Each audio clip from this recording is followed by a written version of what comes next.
శ్రమలో మనము శ్రమ వచ్చినప్పుడు ఓర్పు కలిగి ఉండాలి. ప్రార్థన చేయాలి. ఏ విధముగా ప్రార్థన చేయాలి?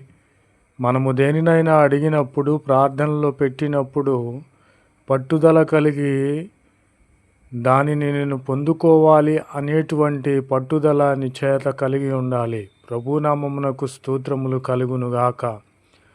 నా ప్రియమైన సహోదరి సహోదరులారా, దేవుని యందు ఆసక్తి విషయంలో మీరు మాంద్యులు కాక, సోమరివారు కాక, ఆత్మయందు తీవ్రత గలవారై, ఆత్మను పొందుకొనిన వారై ప్రభువుని సేవించాలి. ప్రభునామమునకు స్తోత్రములు కలుగునుగాక.